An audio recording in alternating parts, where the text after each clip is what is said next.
कोण होतीस तू, काय झालीस तू मालिकेच्या आजच्या 28 मेच्या भागात सुलक्षणा तोंड फिरवून निघून जाते. श्रीकांतला सुद्धा खूप वाईट वाटतं की मोहितचा त्याच्याच घरात अपमान झाला. तो नाराजी व्यक्त करतो की जावई बापू आम्हाला माफ करा. त्याचेही हात तगडाखाली अडकलेले असतात, कारण प्रश्न शेवटी त्याच्या मुलीचा असतो. मोहितला तिथे कोणीही समजून घेत नाही. मोहित निघण्यापूर्वी यशला बोलतो की मी पार्थसाठी चॉकलेट आणलं होतं, ते त्याला देशील. तेव्हा यश यमुनाकडे पाहतो आणि तो होकार देतो. मोहित चॉकलेट यशच्या हाती सोपवतो आणि निघून जातो. तो निघून जाता क्षणी यमुना रागातच यशच्या हातातलं चॉकलेट घेते आणि फेकून देते. तेव्हा सर्वांनाच मोठा धक्का बसतो. यश तिथे यमुनाला समजावण्याचा प्रयत्न करतो की यामिनी, तू असं का वागतेस? जिजू प्रत्येक वेळेस तुला समजावण्याचा प्रयत्न करतात, मग तू त्यांचं ऐकून का घेत नाहीस? यमुना यशला विचारते की मग आता काय म्हणाली आहे ना लक्षात, मग उगाचच लेक्चर का देतोयस? तेव्हा यश म्हणतो की लेक्चर देत नाहीये मी. यश मनापासून यमुनाला समजावण्याचा प्रयत्न करत असतो. तो तिला सांगतो की अगं यामिनी, तू जे बघितलंस त्यात काही तथ्य नसावं म्हणजे, आणि तुला जे वाटतंय तसं काहीच नसेल तर जिजू आणि ती मुलगी. तेव्हा यमुना त्याच्यावरती चिडते. यश, तुला काय वाटतंय ते माझ्यासाठी महत्त्वाचं नाहीच आहे, ते तुझ्याकडेच ठेव. तुला काय वाटतं रे की या सगळ्या स्टोऱ्या ज्या आहेत त्या स्टोऱ्या खोट्या रचून मी स्वतः सांगते? तेव्हा यश तिथे समजावण्याचा प्रयत्न करतो की ती अगं गैरसमज झाले असतील तर म्हणतोय मी. परंतु यमुना यशचं सुद्धा काही ऐकून घेण्याच्या मनस्थितीत नसते. त्याचं मत तर ती विचारात सुद्धा घेत नाही. उलट ती यशलाच विचारायला लागते की तुला कळणार आहे का माझं दुःख, सांग ना, बोल ना. इतक्यातच सुलक्षणा येते. तेव्हा कावेरी पटकीने आत जाते आणि सुलक्षणा यशकडे येताच ती परत बाहेर येऊन टोकावून पाहायला लागते. सुलक्षणा म्हणते की यश, यमुना ती बरोबर बोलते. आधीच त्या मोहितमुळे माझ्या लेकीला खूप मनस्ताप झालाय. त्याच्या या असल्या वागण्याचे परिणाम फक्त माझ्या लेकीलाच नाही तर माझ्या नातवाला पार्थला सुद्धा भोगावे लागतात. त्यामुळे त्याच्या चुकीला माफी नाही, मी त्याला कधीच माफ करणार नाही, असं ठणकावून सांगत सुलक्षणा तेथून निघून जाते. आत्ता कुठे कावेरीच्या जीवात जीव येतो की ते पोलीस माझ्या चौकशीसाठी आले नव्हते. ती सुटकेचा श्वास सोडते. यमुनाच्या आयुष्यामध्ये नक्की काय घडलंय ते कावेरीला जाणून घ्यायचं असतं. विद्या घडला सगळा प्रकार तिला सांगते. कावेरी विद्याला विचारते की परंतु मला सांगा की यमुना ताई इथे का राहत आहेत? तेव्हा विद्या खुलासा करते की त्यांना असं वाटतंय की मोहित भाऊजी आणि ते त्यांची कलिग त्यांची ती मुलगी आहे की काय, आणि त्या त्यांचं ऐकून घ्यायलाच तयार नाहीयेत. मोहित भाऊजींनी त्यांची खूप समजूत घातली, परंतु यमुना वंश माहिती आहेत ना तुम्हाला कसल्यात, कोणाचं काहीच ऐकून घेत नाहीत. उलट एक दिवशी त्या डायरेक्ट माहेरातच निघून आल्या. कावेरीला धक्का बसतो. ती विचार करते की म्हणजे एका गैरसमजापोटी त्यांचं नातं तुटलंय, परंतु यामध्ये माननी त्यांची समजूत घातली नाही का, असं विचारता क्षणी विद्या बोलते की नाही, ज्यावेळेस यमुना वंश इथे निघून आल्या होत्या ना तेव्हा माननी सांगितलं होतं की बाई तू जा, गैरसमज दूर कर आणि तुझा संसार बघ.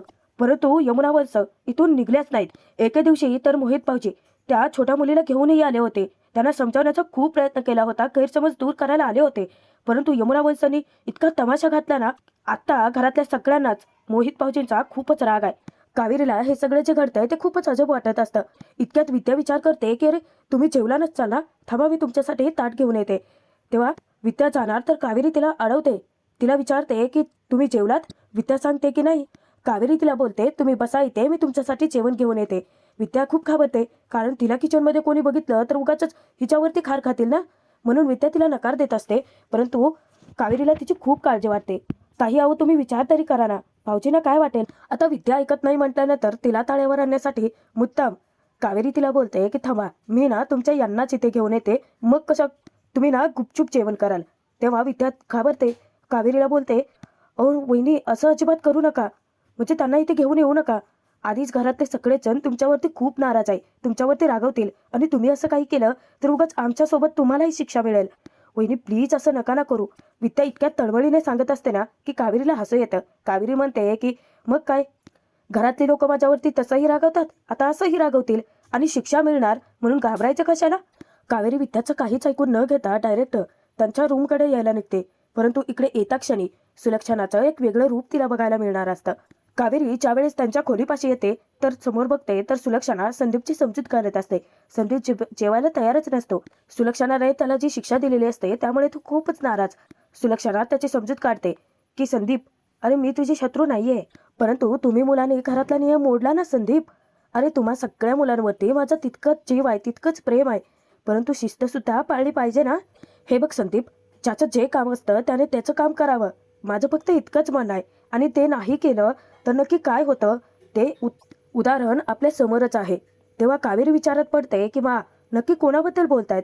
असं धर्माधिकारी कुटुंबामध्ये नक्की घडलंय तरी काय? तुम्हाला वाटत असेल मुलांनो की मी तुमच्याशी खूप कठोर वागते, परंतु शिस्त लावणं सुद्धा गरजेचं आहे आणि मी तेच काम करते. माझ्या जीवात जीव असेपर्यंत या घराचा मी असाच सांभाळ करेन. स्त्रियांनी आपापली घरातली कामं करावी आणि पुरुषांनी बाहेरची. परंतु कावेरीला कळत नसतं की या कुटुंबामध्ये आधी असं काय घडलंय की ज्यामुळे सुलक्षणाशी या घडलेल्या घटनामुळे मतच बदलले आहेत. सुलक्षणाचं एक वेगळं मायेचं रूप कावेरीच्या समोर आलेलं असतं, त्यामुळे तिच्याबद्दलची तिची मतं आता बदललेली असतात. उदय भाऊजींची आई कठोर शिस्त लावणारे असेल, परंतु वाईट नक्कीच नाहीये. सुलक्षणा संदीपच्या हाती आता जेवणाचं ताट टेकते आणि त्याला पोटभर जेवून घ्यायला सांगते. सुलक्षणा तेथून निघून जाते. ती जात असतानाच कावेरी पटकन समोरच्या रूममध्ये लपते आणि सुलक्षणा जाता क्षणी ती संदीप विद्याच्या रूममध्ये जाते. कावेरीला समोर पाहता संदीप काळजीने विचारतो की वहिनी तुम्ही इथे, काही प्रॉब्लेम आहे का? तेव्हा कावेरी संदीपला सांगते की विद्या वहिनी माझ्या रूममध्ये आहेत. माननी शिक्षा केली आहे ना, त्यामुळे त्या काही खायला प्यायला तयार नाही आहेत. तेव्हा संदीप स्वतःलाच दोषी समजतो की जे घडलं ते त्याच्या चुकीमुळे घडलंय.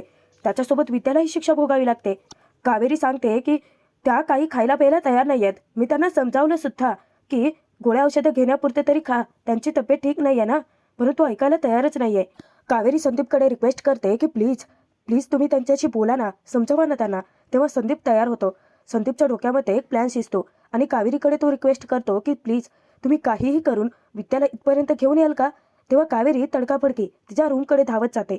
कावेरी विद्याचं काहीही ऐकून घेत नाही, उलट तिला खेचत संदीपच्या रूममध्ये म्हणजे त्यांच्या खोलीमध्ये घेऊन येते. आता विद्या इतकी घाबरलेली असते की कोणी जर पाहिलं तर उगाचच वेगळाच तमाशा व्हायचा. आधी जी शिक्षा भोगतायत परत एकदा शिक्षा सुनावली जाईल आणि त्यामध्ये आता कावेरी सुद्धा अडकेल. कावेरीला सुद्धा शिक्षा भोगावी लागेल, म्हणून तिचे प्रयत्न असतात. कावेरीच्या हातापाया पडायला लागते ती, कशाला उगाचच हे सगळं करताय. तेव्हा संदीप विद्याची समजूत घालतो की विद्या प्लीज रिलॅक्स हो, अगं माझ्या सांगण्यावरून त्या तुला इथे घेऊन आले आहेत. तेव्हा विद्या धक्क्याने कावेरीकडे पाहते. कावेरी ज्यावेळेस होकार देते तेव्हा रडकुंडीला आलेली विद्या संदीपलाच विचारते की कशाला हे सगळं करताय, आधीच झाली तेवढी शिक्षा पुरे नाही आहे का? कावेरी विद्याला सांगते की तुम्ही दोघं बसा, बोला, जेवण करा, मी आलेच. कावेरी तेथून जाणार तर विद्या तिला अडवते. विद्या कावेरीला म्हणते की वहिनी मानी आम्हाला शिक्षा दिली आहे. जर आम्हाला त्यांनी असं एकत्र जेवताना पाहिलं ना तर ते काय हाल करतील. मला तर विचार करूनच पोटात गड्डा पडलाय. ती इतकी पॅनिक झालेली असते ना. आता यात सुद्धा कावेरीने सुवर्णमध्य काढलेला असतो. विद्याला ती सांगते की अहो नका टेन्शन घेऊ, मी बाहेर थांबते आणि कोणी जरी आलंच तर मी तुम्हाला सिग्नल देते ना. तेव्हा संदीपला तर तो निर्णय मान्य असतो, परंतु विद्या रडकुंडीला आलेली असते, घाबरलेली असते, कारण तिला भीती वाटते की उगाच त्यांच्या पायी कावेरी कशाला अडचणीत यायची. कावेरी त्यांच्यासाठी आता लक्ष ठेवून बाहेर थांबते. तर संदीप विद्याकडे रिक्वेस्ट करत असतो, तिला जेवायला सांगत असतो, परंतु तिला कावेरीचीच खूप काळजी वाटते की उगाच त्यांच्यामुळे ती अडचणीत यायची, तिला शिक्षा भोगावी लागायची. संदीप तिथे विद्याची सुद्धा माफी मागतो की माझ्यामुळे, माझ्या एका चुकीमुळे तुला सुद्धा शिक्षा भोगावी लागते, किती काही सहन करावं लागते. नशीब आपल्याला एकत्र आणण्यासाठी कावेरी वहिनीने धाडस दाखवलंय. संदीप विद्या दोघेही कावेरीचं इतकं कौतुक करतात. विद्या संदीपला सांगते की कावेरी वहिनी खरंच खूप धाडशी आहेत, म्हणजे चूक बरोबर त्यांना लगेच कळतं आणि निर्णय घ्यायला त्या मागे पुढे पाहत नाहीत. आणि खरं सांगू माझ्याशी सुद्धा खूप छान वागतात, आवडतात मला त्या. तेव्हा संदीप तिथे विद्याला खास बरवत असतो. बाहेर कावेरी विचार करत असतानाच नेमका यश तिथे येतो, कारण संदीपच्या बाजूची खोली यशची खोली असते. ज्यावेळेस यशचं लक्ष जातं तेव्हा तो आश्चर्याने विचार करतो की या इथे काय करतायत. संदीप दादाच्या रूम बाहेर, आणि जेव्हा कावेरीची नजर त्याच्याकडे जाते तेव्हा कावेरी घाबरते की आता हे इथे काय करतायत, उगाचच हे इथे आले तर भांडे फोडवायचे. म्हणूनच कावेरी डायरेक्ट यशची वाटच अडवते. कावेरी मुद्दाम यशची वाट अडवून धरते, कारण यशला ती संदीपच्या खोलीत जाऊच देत नाही. ज्यावेळेस यश आता दुसऱ्या बाजूने रूमकडे जाणार तर कावेरी परत त्याला अडवते. आता यश वैतागून विचारतो की हे सगळं तुमचं काय चाललंय नक्की. तेव्हा कावेरी म्हणते की मी कुठे काय, मी तर शतपावली करते. यश विचारतो की हे असं. कावेरी विचारते की का शतपावली करायचा तुमच्या पद्धतीचा वेगळा काही पॅटर्न आहे का. यश इतका वैतागतो ना. यश परत एकदा संदीपच्या रूमकडे जाणार तर कावेरी पुन्हा त्याला अडवायला येते. यश आता वैतागून पुन्हा विचारतो की तुम्ही नक्की करताय काय, चाललंय तरी काय तुमचं. तेव्हा कावेरी म्हणते की मी ना आता व्यायाम करणार आहे. यशला हे सगळं खूप अजबच वाटतं. कावेरी आता साडीचा पदर खोचते आणि व्यायाम करायला सुरुवात करते. यशला इतकं आश्चर्य वाटतं ना की कावेरी थांबायला तयारच नसते. तेव्हा यश तिला विचारतो की ओ हॅलो, तुम्ही व्यायाम का करताय, तेही इतक्या रात्रीचं. आता कावेरी पुन्हा त्याच्याशी वाद घालायला लागते की का व्यायाम करण्यासाठी वेळ आणि मुहूर्त दोन्ही ठरवावा लागतो का. तेव्हा यश आता रागात तिला आरेतुरेवर जातो. हे बघ, कावेरी त्याच्याकडे बघते. तेव्हा यश म्हणतो की हे बघा, तुम्हाला तुमची रूम दिली आहे ना, मग तिथे जाऊन व्यायाम करा. कावेरी एवढ्यावरच थांबत नाही, तर यशची मुद्दाम ती टांग खेचायला लागते. ती त्यालाच विचारते की अच्छा, म्हणजे आता व्यायाम करण्याची सुद्धा शिक्षा करता का तुम्ही. त्यापेक्षा तुम्ही मेन गेटवरती लिस्ट का नाही लावत, म्हणजे कोणतं काम केल्यानंतर आणि काय चुका केल्यानंतर शिक्षा भेटणार आहे. डूज अँड डोंट्स, म्हणजे चहा पिला तरी शिक्षा, पाणी पिलं तरी शिक्षा, नाश्ता केला तरी शिक्षा, व्यायाम केला तरी शिक्षा. पुणे जसं विद्येचं माहेरघर आहे ना, तसंच हे घर म्हणजे शिक्षेचं माहेरघर आहे. तेव्हा यश विचारतो की एक मिनिट, नक्की कोणाबद्दल बोलताय तुम्ही. तेव्हा कावेरी बोलते की मी तर कोणाबद्दलच बोलत नाहीये. यश तिला म्हणतो की हे बघा, तुम्ही ना माझा वेळ फुकट घालवताय.